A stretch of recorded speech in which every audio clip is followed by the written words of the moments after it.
ये एक ऐसा समय भी होता है, मुझे लगता है इस समय टीनेजर्स को एक अतिरिक्त अतिरिक्त किस्म की आश्वस्ति की ज़रूरत होती है। सिर्फ पेरेंट्स से ही नहीं, अपनी सराउंडिंग से।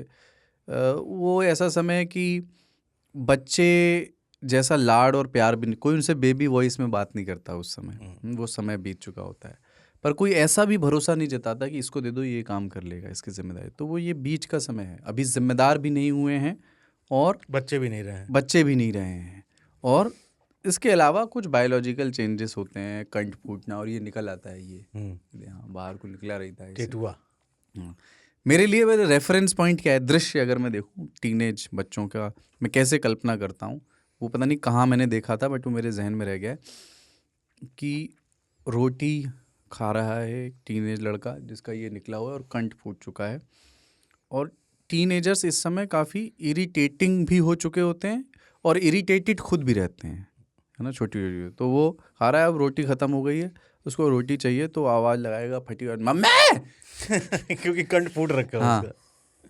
तो अब ये बात वो जब 25 साल का हो जाएगा तो ऐसे नहीं बोलेगा वो, ना, वो बोला आवाज़ तब भी लगाएगा, लेकिन मेक श्योर करता है टीनेजर कि उसकी आवाज़ में उसकी इरिटेशन भी नत्थी होके जाए वो श्रिल वॉइस के साथ। इसलिए दे नीड एक्स्ट्रा केयर, मतलब ऐसा मुझे लगता है, क्योंकि मैं मतलब मुझे ये लगा कि उस समय मेरा कोई हाथ हैंड होल्डिंग करके थोड़ा समझाता है कि देखो ये फेज़ है 4-5 साल का, ये ऐसा रहता है, इसमें नॉर्मल है, कोई साजिश नहीं कर रहा तुम्हारे खिलाफ। अपन के टीनेज में तो ये होता था, कुटाई हो जाती थी और कुछ नहीं होता था। हाँ, कुछ भी किया कुटाई उस तय। समय आदमी का अहंकार जाग चुका होता है, उसे अपने सेल्फ रिस्पेक्ट का पता होता है, लेकिन पब्लिक उस समय तक उसको तमाचा लगा देती है और उस समय वो हर्ट हो जाता है। उसके पहले वो हर्ट नहीं होता, तमाचा मतलब पनिशमेंट हो गया। और बड़े भी जो है ना, वैसे ही ट्रीट करते हैं कि अभी छुटका सही टीनेज है। में ज्यादा मारते हैं कि अब लगता है कि उनको इसमें सहने की ताकत आ गई है। अच्छा। फिजिकली थोड़ा सा इतना हो गया कि इसको कस के भी दे देंगे तो वो एक रिस्की चीज है। जब उसको एहसास हो कि मेरी बेइज्जती हुई है और तब आप कर दें। और यूं ऐसा मुझे मालूम नहीं कि ऐसा होता भी है नहीं, पर ऐसा फील तो होता है दूसरी तरफ से कि इसी समय टोका भी ज़्यादा जा रहा है, या हर एक चीज़ जो है नापसंद आ रही है कि ये यार ये कैसे बैठे हो तुम, घुटनों को ऐसे मोड़ करके, सीधे क्यों नहीं बैठते हो, हमेशा बैठ करके टांग क्यों हिलाते हो अपने, सुबह टाइम से सो के नहीं उठ सकते, तुम्हारी जो पैंट है हमेशा जो बेल्ट नीचे से लगाते हो। तो ऐसा लगता है कि जो भी आप कर रहे हैं वो आपके पेरेंट्स को पसंद नहीं आ रहा, जो अभी तक आपके पेरेंट्स आपके हीरो थे अभी तक, बट ये वाली एज में अचानक उनको लगता मेरे है साथ ये इस तरह का तो नहीं था, पर ये था जैसे कि मैं सो रहा हूँ तो पिताजी को जगाना है मुझे, तो वो डायरेक्ट उठाने के बजाय, और हिंसा की परंपरा मेरे यहाँ नहीं थी सौभाग्य से, तो वो क्या करते थे कि उस कमरे में आ जाएंगे या बाहर से गुजरेंगे और चौपाई बोलेंगे, एक गिल्ट ट्रिप देंगे, प्रात काल उठ गए रघुनाथा, मात पिता गुरु नावई माता। कभी कभी मैं गुस्से में उठ करके, अरे पापा चरण स्पर्श किया और सो गया, मैंने कहा अब मत उठाना। और दूसरा हम लोग तुम्हारे तो प्यार से उठाते थे। हमारे वहाँ पे क्या दरवाज़ा खिड़की सब खोल देते थे, पंखा बंद, खिड़की खोल दिए, आवाज़ें आ रही हैं तो आपकी नींद खुल जाती। फिर चार गाली की, बड़े हो गए हो, घोड़े भर के हो गए, अभी तक सो ही रहे हो, घर का काम कर।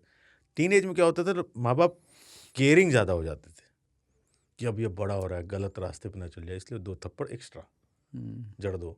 लेकिन उससे होता कुछ नहीं था, अपन को जो करना होता तो वो कर ही लेते थे। ये वाला जनरेशन जो है ना, सिवाय आपको दोस्ती करने के अलावा दूसरा ऑप्शन नहीं है।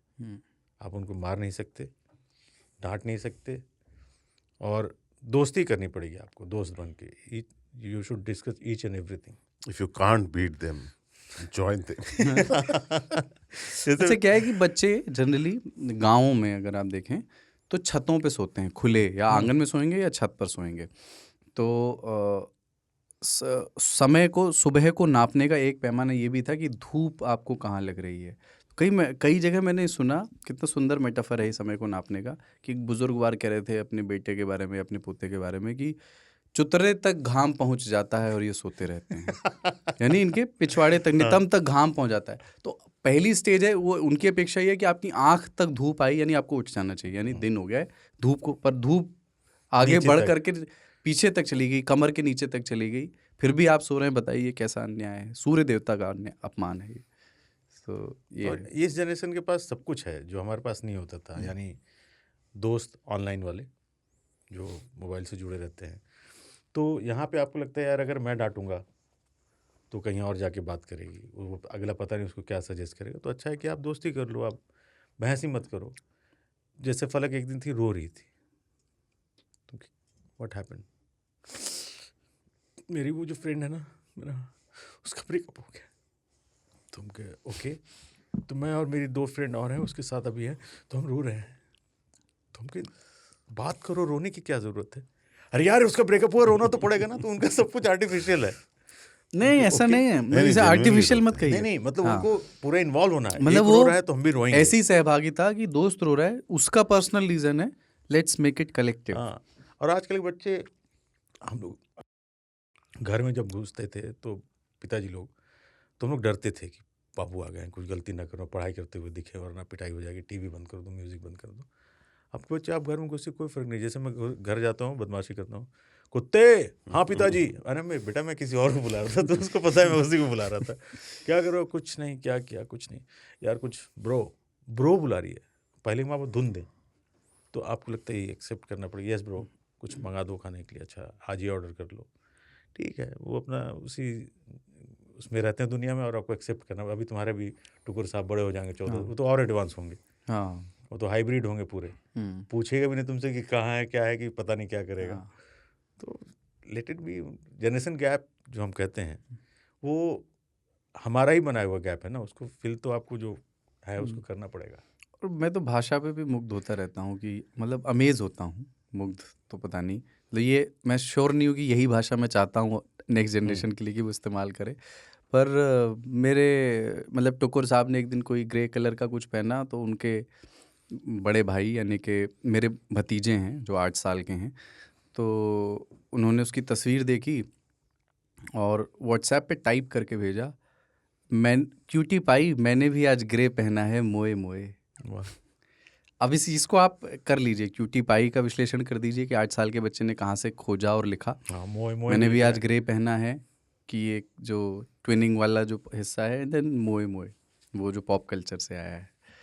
सो बहुत ही अमेजिंग है।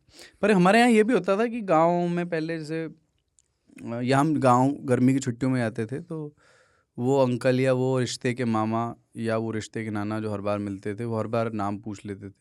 ये भी पूछ लेते, उनको याद नहीं रहता था तो पूछ लेते थे ये किनका बेटा है। बोले अच्छा, तो या तो हमारी माता जी के नाम से, चूँकि अगर हम मामा के यहाँ गए हैं, कहीं और गए हैं तो पिताजी के नाम से जाना जाता था। और फिर वो हर बार पूछते थे कि कौन सी क्लास में हो, अब कौथी में आ गया भैया, कौथी में आ गया। तो अब कई बार ये होता था कि वो पहले दिन हमारे जब हम पहुँचे थे उस दिन आए, पूछ के गए कौथी में आ गए, हमने बताया कि 28 में आ गए।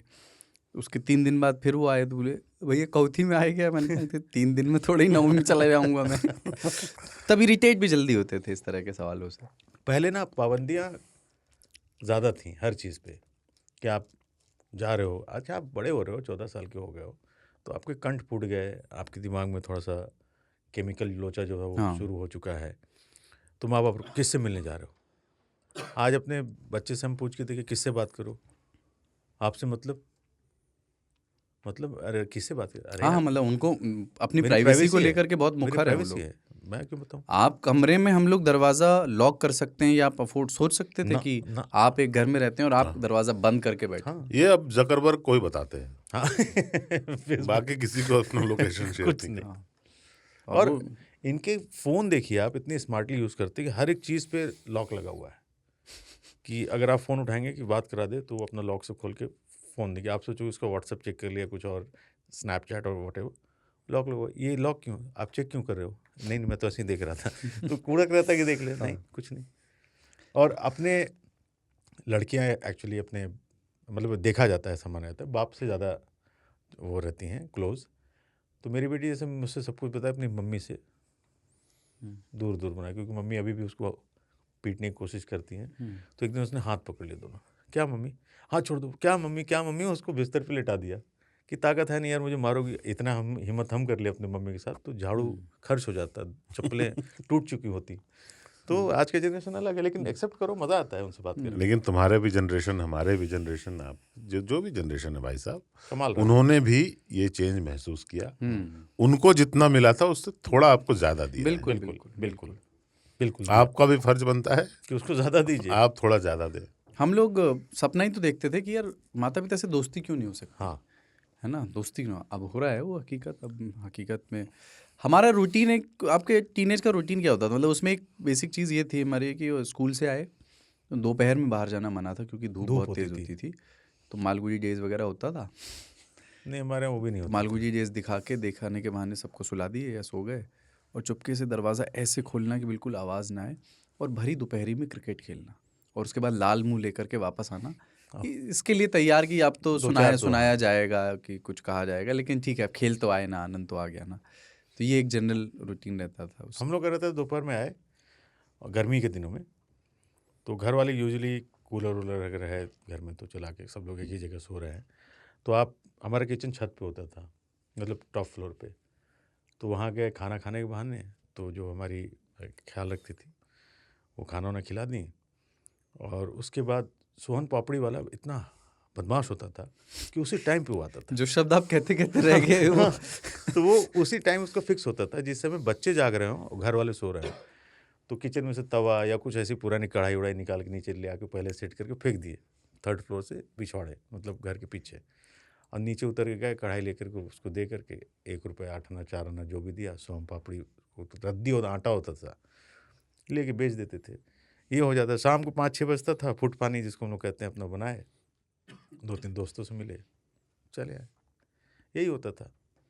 अब थोड़ा आगे जैसे आप बढ़ो, 16-17 वाली एज में तो आदमी गुंडे पे आ चुका था, तब तो आप अपने आपको 25 साल 30 साल की तरफ सोचने लगे थे। आपका जनरेशन नहीं, वो स्मार्ट है, वो अपने आप को जानता है कि वो किस एज में है, उसको क्या करना चाहिए, हमें ये नहीं पता होता था पहले। नहीं, स्कोप भी नहीं है। जिनके स्कोप है वो कर रहे हैं। रेजर कब मारा आपने पहला? नहीं रेजर नहीं मारा, घुसड़ने दिए थे ना, दूसरे के ना, अपने भी अपने मारते। वो यार, जब पहली बार गया था तो नाव जो होते थे हजाम, तो राजा राम उनका नाम था, तो गए कि छिलो, बताएंगे अब्बू को। अरे यार अब्बू को क्या है बताओगे तुम? बोला ज़्यादा जवानी चढ़ रहा है, दूध के दांत टूटे नहीं, आओ दाढ़ी मुंडवाने आओ, हटो यहाँ से। तो फिर उसका छोटका भाई का भी दुकान था, उसने बना दिया। कंपटीशन इज, हाँ, वो बना इसलिए देता था। आई लव कैपिटलिज्म, यही। और वो भी बदमाशी क्या करता था, जल्दी चाहिए, गज्जिन, तो उल्टा उस्तूरा मारो, तो सीधा उल्टा भी का है, फाड़ करके निकली एकदम दाढ़ी, और होता कुछ नहीं, दाने निकल आते थे। हाँ, और फिर नारंगी रंग का एक क्रीम होता था, मतलब पिंक टाइप का, और उसको रगड़ देता था अच्छे से कि जा चमका तड़ा, निकल गया। तो घर पे आया कि ये क्या है? कुछ नहीं, ये मूछ की जो रेखाएं थी वो कहाँ चली गई? छील दिए। कहा है गर्मी लगता है, वहीं गर्मी लगता है, 2-3 थप्पड़ तो वहीं चचा से खा गए, गर्मी लगता है साला, ज़्यादा जवानी चढ़ रहा तुमको। तो जवानी वाले जो दिन होते थे उसमें आपको बहुत सुनना पड़ता था, ढेरे जवानी चढ़ गया है, हैं पगला गया क्या रे? तो ये सब सुन सुन के आदमी इरिटेट होता था कि साला एक बार जल्दी से बड़े हो जाए, बस पटाख से जवानी वाला लफड़ाई खत्म हो जाए। फिर हो गया आदमी बड़ा, तो फिर फंस गया इन सब चक्करों में, नौकरी काम धाम। यही तो होता है, हमेशा लगता है कि यार वो हो जाए तब मजा आ जाएगा, बस फिर वो हो जाते तब मजा नहीं आता है, उसके बाद कुछ और होता है। फूलन ने जो बेहमई कांड किया है उसमें सिर्फ ठाकुरों की हत्या नहीं हुई है, बिल्कुल, उसमें मरने वाले जो है वो अदर कास्ट के लोग भी हैं। मेरा चैलेंज है, चैलेंज, अगर कोई चैनल ये साबित कर दे कि इनमें से कोई व्यक्ति डाकू था या फूलन देवी से उनका कोई लेना देना था या उन्होंने कोई रेप किया था, तो भी मैं अपनी बात पे कायम हूँ, ठीक है। और इनाम देने के लिए भी कायम हूँ। ये सब लोग बेगुनाह लोग थे। फूलन के हाथों अगर कभी कोई सताया हुआ रहा हो और उसने हत्या कर दी हो, तब यह हत्या ठीक है। जिस दिन अफजल गुरु को फांसी हुई, हाँ, वो मेरे साथी थे।